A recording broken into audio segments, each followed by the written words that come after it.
Jesus, a Maria e a Santa Teresa d'Ávila.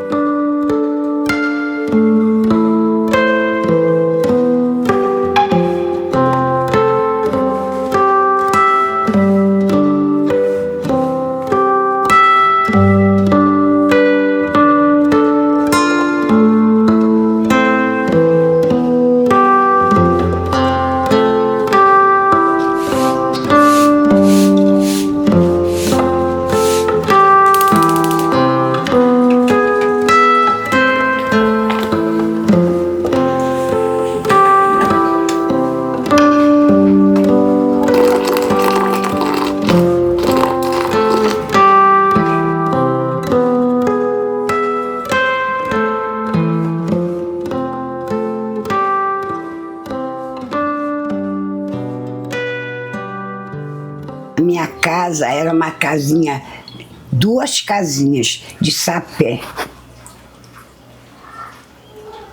Aí, quando batia a palma, estava chegando visita, a porta, aqui tinha um baita buracão, que era pau a pique.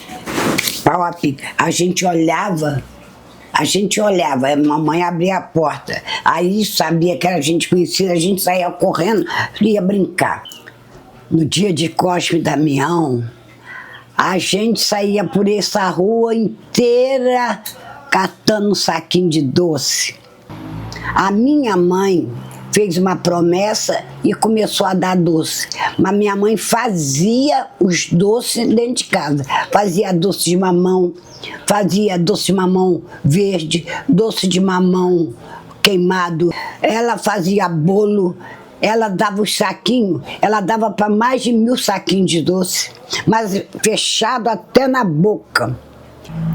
Hoje a gente já não vê o Cosme, a doação de Cosme e Damião dos doces como se via antigamente, né, quando eu era pequena. Hoje alguns dão, outros não, e poucas pessoas perderam a fé. Agora eu vou ir daqui. Opa! Opa! Legal, agora o Opa! Agora o pirulito.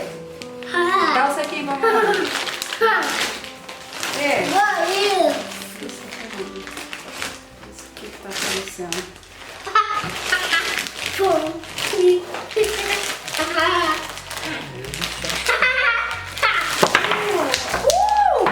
Quantos doces? Falta um. O que que fala? Falta esse. Falta esse. E eles? É o quê? Falta. Aqui do lado, põe aqui do lado. Uau! Oh! Uau, quantos doces! Agora é esse. Dá o saquinho. Isso tão legal! Maneiro!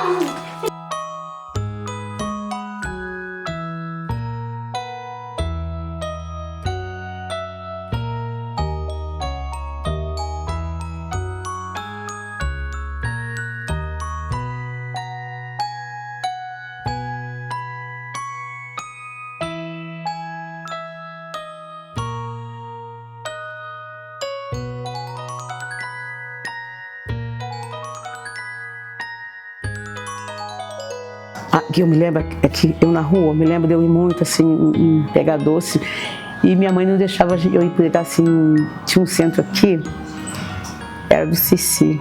Nossa, eu via muita criança pegando naquela fila, minha mãe não deixava a gente pegar ali. Tipo, passar correndo, porque eu ficava doido de poder pegar ali, e ela não deixava, mas eu já andei muito atrás de doce. Eu já andei muito, ia da escola, via as crianças lá, eu tinha que ir embora para casa, porque a gente não podia passar naquele centro ali, porque, nossa, nem era coisa. Que minha mãe frequentava o outro centro, outro terreiro. Porque ali era o candomblé, né? E não frequentava Umbanda, né? E eles falavam que candomblé e Umbanda tem uma certa... Eu não sei explicar o que é, não, porque eu nunca entendi isso. A festa de Cosme e Damião é a festa da alegria, né? Porque as crianças encantadas, ela traz alegria, ela vai trazer... Portanto, é difícil alguém ficar triste numa gira de criança, porque ele sempre faz alguma palhaçada para as pessoas rir, traz a paz, traz alegria. Então, o que acontece? A festa do centro, muitas das vezes não entende, fala assim, ah, isso tem alguma coisa lá no mês, bota coisa, não coloca nada. A única coisa que ela coloca nisso é amor. E esse bolo, esse doce, sempre a gente trata assim como se fosse um remédio para a alma, para o espírito, porque Cosme e Damião eles foram médicos, né? Curavam pessoas, e a gente, através desse doce, a gente traz alegria e a cura também para as pessoas que precisam. Portanto, eu recebo muita ajuda na festa de Cosme e Damião, de pessoas que conseguiram graças com Cosme e Damião, e que me dão bala, doce, para poder ajudar na festa. Eu não faço a festa sozinho, eu faço a festa com a ajuda do povo. Para cada festa que você tem lá, as pessoas ajudam muito lá. Né? Os médios ajudam muito, nada faz assim, onça não. Lá a gente faz tudo dividido, né? Que antigamente era muita gente dando doce, hoje não. Hoje as pessoas não dão muito doce. Lembro que lá em casa, minha mãe dava doce e era assim, minha mãe fazia bolo e tinha o doce, né? Então a gente cantava para Cosme e Damião, a mãe cantava, a gente rezava e fazia aquela festa. Começava às 5 horas da tarde, terminava o quê? Lá para as 10 horas da noite. Lá em casa, na minha casa. A gente fazia festa lá em casa de Cosme e Damião. Quando o navio apitou, trazendo Nanamuruquê, ela vinha sentada na proa, ensinando as crianças a ler. Ela vinha sentada na proa, ensinando as crianças a ler. Rola marola no mar, rola marola na areia. Uma era Nanamuruquê, outra era Mamãe Sereia. Uma era Nanamuruquê, outra era Mamãe Sereia.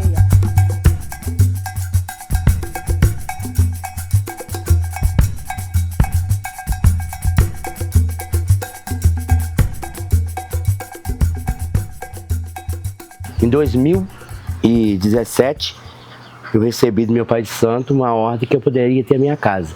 Tá, então, a gente fez o centro e eu pude começar nessa festividade. Uma das festividades mais importantes para a gente lá é de Cosme e Damião. No caso, que a gente sempre faz as festas, e a gente tem 2 momentos. Porque a minha comunidade, ela gosta de participar e muitas das vezes não se adapta à religião. Então o que a gente faz? Eu faço a festa do centro e a festa da comunidade de Cosme e Damião. Então, por exemplo, no dia de Cosme e Damião a gente faz lá o bolo, faz a gira festiva das crianças, né? A gente faz as homenagens que precisa lá dentro. E depois, um outro dia, que geralmente a gente faz no dia 12, a gente vai tudo lá para fora, para a garagem, faz o bolo, faz a festa das crianças da rua, sem o culto religioso, para que possam todos participar. O patrimônio, ele é aquilo que conta a história, né? Aquilo que faz com que a raiz seja encontrada, mesmo nas muitas camadas que o tempo vai colocando sobre as coisas. Como numa obra de restauração e raspagem, né? Quando você vai tirando camadas que foram colocadas de qualquer forma ou sem propósito, quando você quer achar aquilo que é original, você vai rompendo, né, com as camadas. E aí quando a gente vê, né, na questão das estruturas dos prédios, das igrejas, das fachadas, mas vamos descobrir qual é a cor original dessa igreja, por exemplo. E aí vai raspando com muito cuidado. E aquilo que está por baixo de todas essas camadas é aquilo que conta, de fato, a história das origens. Eu penso que as camadas também contam, né? Porque muitas vezes a gente corre o risco do outro extremo, de achar que a história é somente o que está debaixo das camadas, mas na verdade as camadas também contam a história, né? É aquilo que vai sendo colocado por cima daquilo que é um ideal original também conta a história. E de certa forma, mesmo com o meu lugar laico, né, de fala no que diz respeito à história, patrimônio, tradição, enquanto registro histórico, né, enquanto teoria histórica, eu acho que isso também é patrimônio. As camadas também são patrimônio, mas o patrimônio, resumindo, né, eu entendo como aquilo que conta a história de um lugar, de um povo, de uma gente, de uma família, por exemplo. Patrimônio cultural, para poder a gente ter um entendimento bem simples, né, bem didático, patrimônio é aquilo que é um legado, né, que é passado de geração, né, para gerações. Então, cultura é toda manifestação que pode ser material, né, que é aquilo que o homem constrói, que deixa como vestígios, patrimônios arquitetônicos, né, as construções, né, que a gente consegue ver. E o patrimônio imaterial, né, que é a cultura imaterial, que são as crenças, os saberes, né, as tradições locais de uma localidade. Então isso é um legado, né, do patrimônio, né, que a gente deixa, né, para gerações futuras, né, para a geração que está vivendo o momento, né, e que a gente vai deixar para gerações futuras. O campo do patrimônio cultural, ele de início, ele abarcava apenas os grandes monumentos, as grandes personalidades, personagens da história. Com o tempo, com o desenvolvimento, hoje ele também está dando atenção para as construções singelas, para o modo de vida da população, de uma comunidade. Tudo isso está inserido no campo do patrimônio cultural. Ele é de natureza material, que é o que a gente pode tocar, e de imaterial, que são os sentidos, os fazeres, os ofícios. Temos também, um exemplo, a música como exemplo, temos a culinária, a dança. Tudo isso é o nosso repertório do patrimônio cultural. Ele pode ser local, ele pode ser regional, ele pode ser nacional e às vezes até de escala mundial.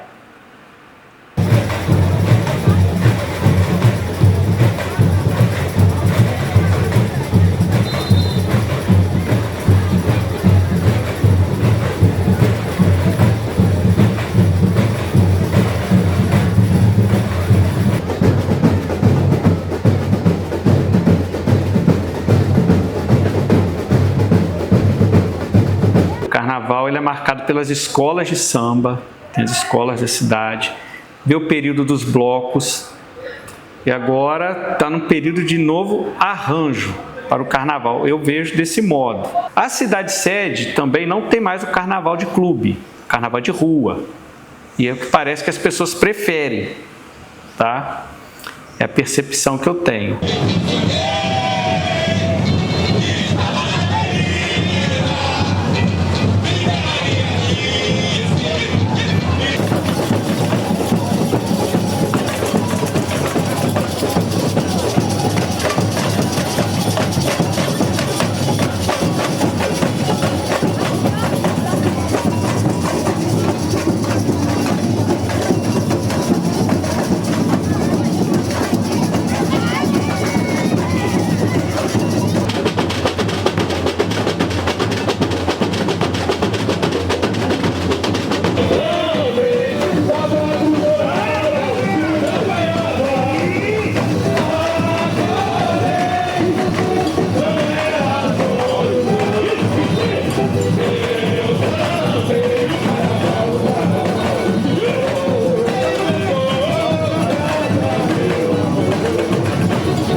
A minha mãe também saía de baiana no carnaval.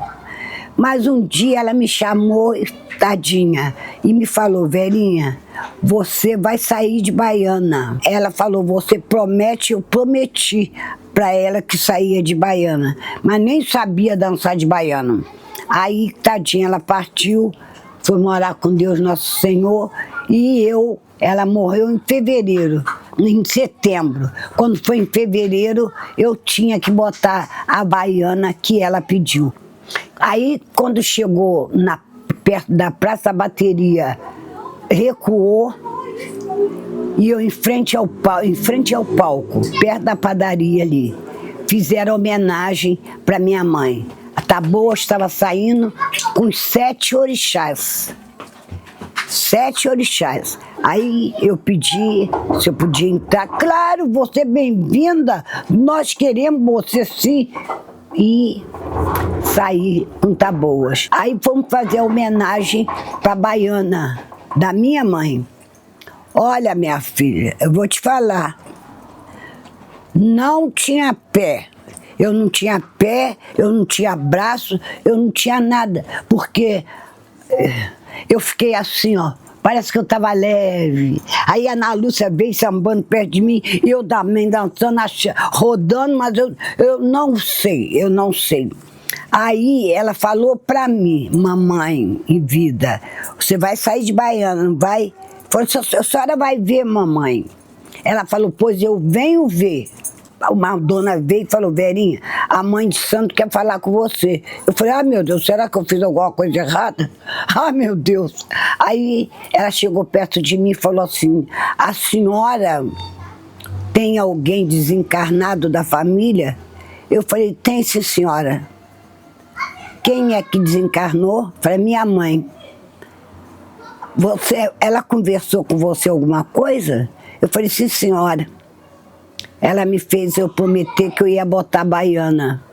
E eu falei para ela que ela ia ver. Pois então, estava no palco a sua mãe, perto do doutor Elias, cutucava o doutor Elias e mostrava para mim, olha a Verinha, e a mamãe, e eu mole, toda mole. Aí ela me explicou que era uma senhora negra, com um pano branco na cabeça e uma trancinha pro lado de fora. Eu falei, sim, realmente, é a minha mãe.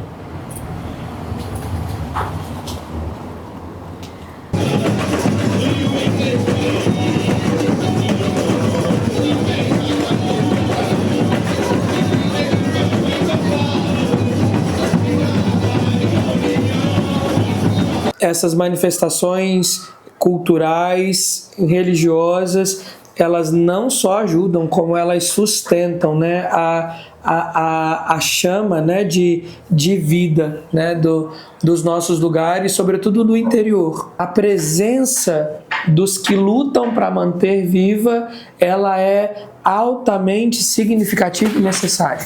Porque se não houvesse os que lutam para manter viva essa chama de vontade, os que vêm pela memória afetiva não teriam para onde ir mais.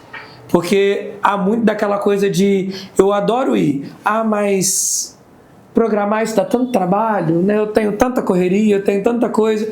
E graças a Deus, né, até por uma conservação desse contar da história, nós ainda temos gente que se interessa por manter o vamos fazer. E para mim é uma honra, né? Um menino de 5 anos que começou lá atrás. E passar, né? Ter essa evolução dia após dia, ano após ano, e hoje poder estar à frente representando essa jornada junto com os meus companheiros, né? Que eu não faço nada sozinho, mas para mim é uma honra muito grande.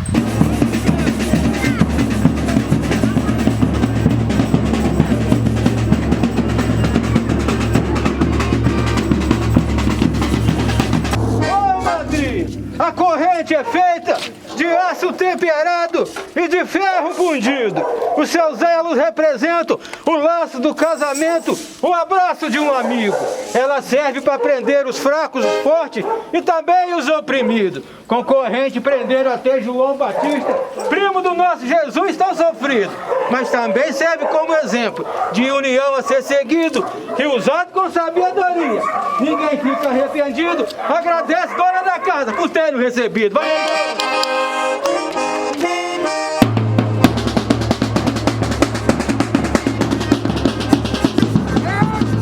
Mas vindo de muito longe, cidade de Carambola, é barato jogar sinuca, caranguejo jogar bola, madeira você não repare, o romper da minha aurora, a madeira vai seguindo e eu também já vou-se embora, sanfoneiro! Quente!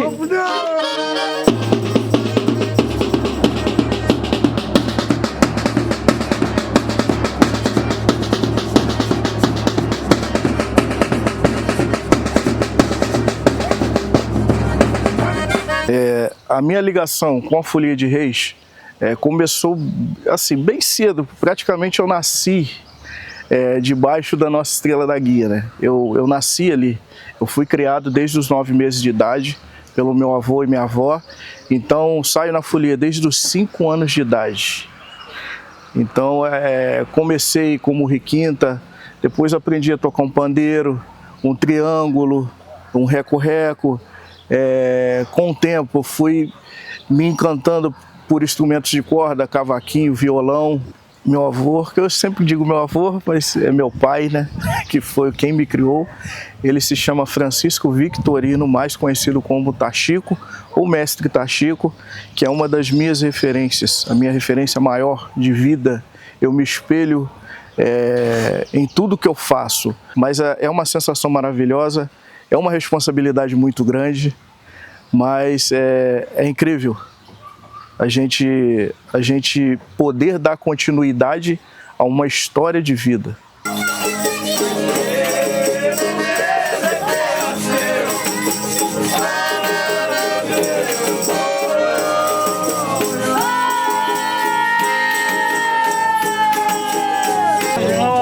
Só vê se paga em saúde. É porque ele gosta muito, tá, meu? Você já pensa?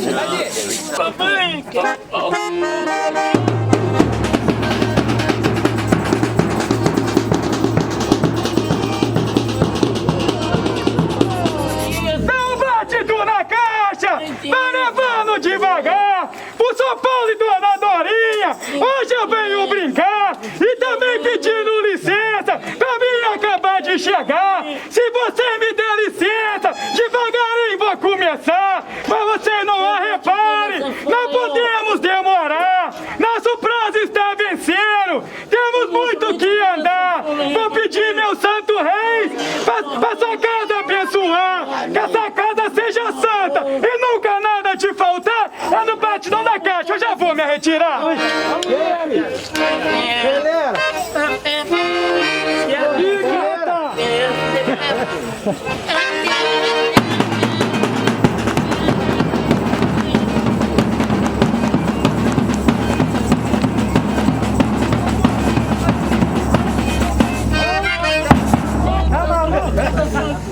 Você tá doido?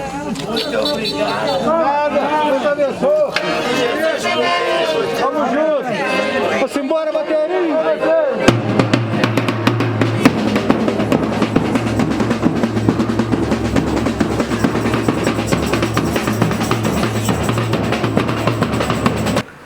A folia de reis, eu não peguei as folias com a cantoria de casa em casa, presépio. Eu já peguei uma fase das folias no encontro da visita de Santos Reis em Manoel Duarte. É um evento que tem todo ano.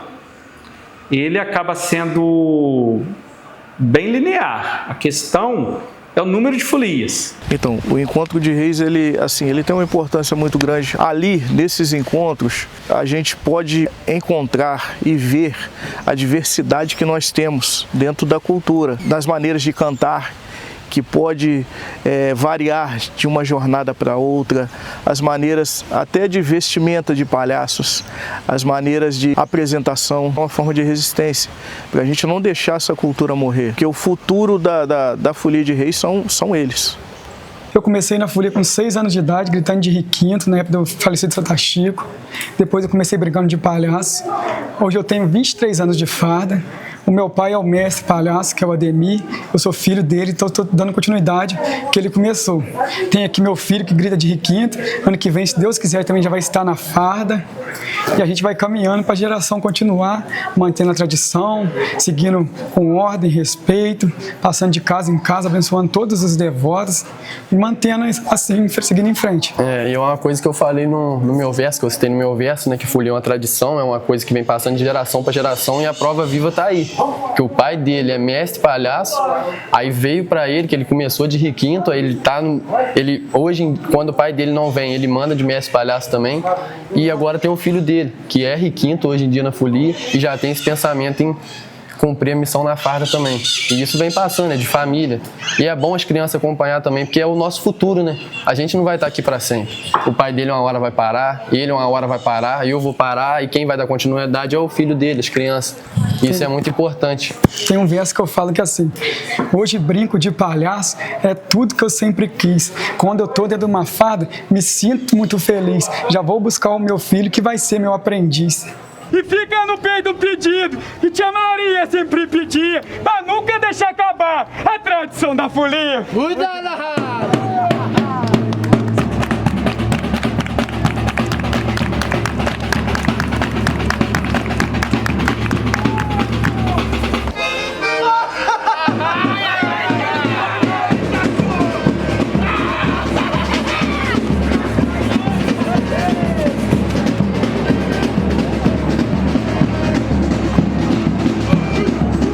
Eita, lutar!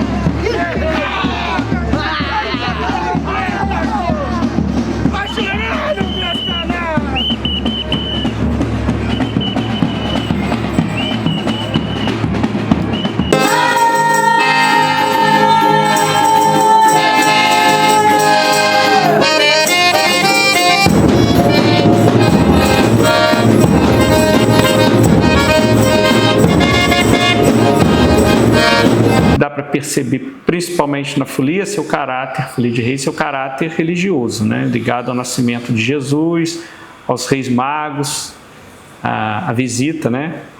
ao menino Jesus, é muito forte, é muito relacionado com a parte religiosa.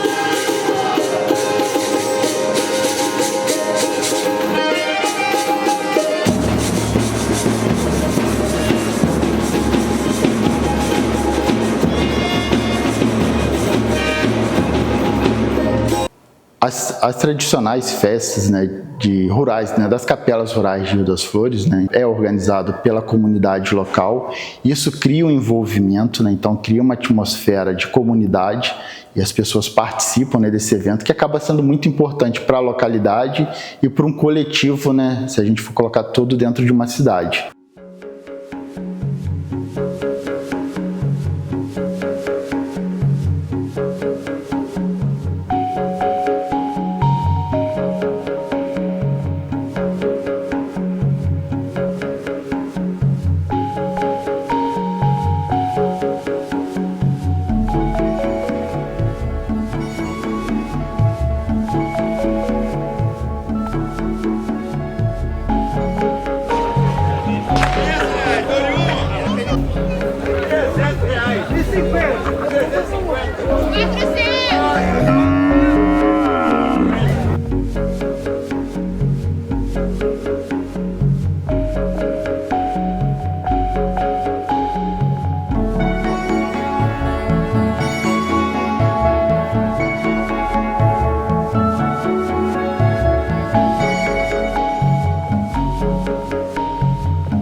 Graças ao Senhor é convosco, bendita sois vós.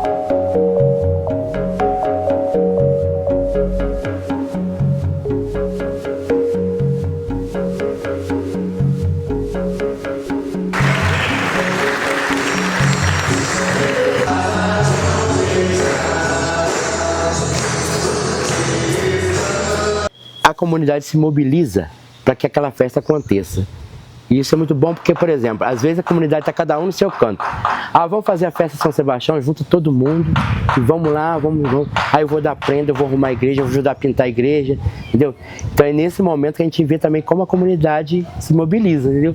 Mas no caso de Manoel Duarte, especificamente, começamos a fazer uma canoada. Quando a gente fala de cultura, tradição, as coisas às vezes não vêm muito lá de trás, porque esse evento ele começou em 2009. A canoada surgiu de uma necessidade assim das pessoas fazerem algo. Sempre era o quê? A carreata pela rua. Arrumava 3, 4, 5 carros e era aquilo mesmo. Todo ano a mesma coisa. Todo ano. E aí, de certo momento, 3, 4 pessoas nos reunimos lá de fazer no rio. Pegar uma canoa, 2, 3 canoas, quem tivesse ali de momento, uma imagem, e percorrer o rio. E é uma simbologia muito forte relacionada com Nossa Senhora Aparecida, né? Então o evento acontece até hoje, no dia 12 de outubro, principalmente com a participação dos pescadores, canoeiros, e a sociedade organiza, gosta de participar, cada um faz a sua parte.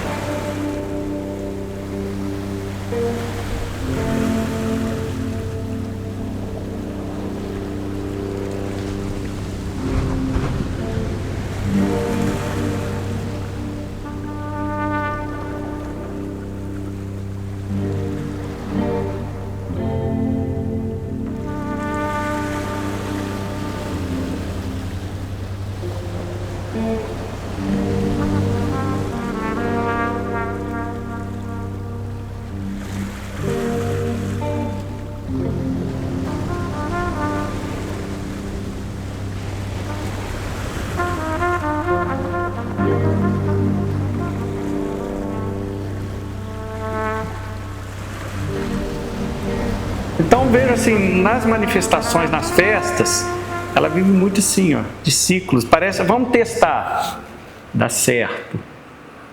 Mas dá certo 3, 4 anos, 4 anos, 5. Depois se esgota. Então, aonde você busca referência para algo que precisa ser mudado de novo? No campo da tradição. Você tem que ir lá na tradição buscar o que é genuíno. E às vezes eu não desisto para que essa cultura não acaba, porque, por exemplo, quem chegar agora não encontrar, não vai levar para frente. O que eu faço com essa cultura aí? Tanto lá na igreja como lá às vezes no centro. É que manter ali para que isso não acabe e quem chegou vai ver e vai querer botar para frente depois. Rezo muito que as coisas não acabem, que as coisas continuem, que todas essas manifestações culturais, né, que elas durem infinitamente. Só isso que eu peço. Eu acho que essas manifestações, elas são uma forma de dizer, olha, não vai acabar. Enquanto a gente estiver aqui, não vai acabar. Não dá para digitalizar a vida, né? Então, a gente registra, né, como a gente está fazendo agora, e isso é excelente. Mas, na verdade, quando a gente digitaliza os textos antigos, a gente está dizendo, olha, eles vão existir para sempre aqui, na tela, né? E quando a gente vê gente lutando pelas manifestações culturais, a gente, na verdade, escuta, olha, isso aqui vai viver para sempre, na carne. Na fala do povo, na movimentação do povo. Não vai ter inteligência artificial que supere a procissão com vela acesa. Essas manifestações, mesmo que modestas, elas vão ser sempre esse lugar de sustentação da vida e da história do lugar. A comunidade local ela tem que ser também a sua detentora, né, da sua própria história, né? Então, assim, a história ela tá ali, as suas tradições, então depende da participação, né, da comunidade. A história de uma localidade não é só uma história de uma pessoa, é uma história de várias pessoas, né? Então, cada um vai ter a sua história para contar, cada um vai ter a sua referência, cada um vai ter a sua experiência. E cada um vai ter o seu momento, né, dentro dessa história. Aquele que marcou mais, né, a sua lembrança, aquele que ela decidiu guardar, assim, digamos, né, no coração para poder passar para outros, né, essa sua experiência de vida.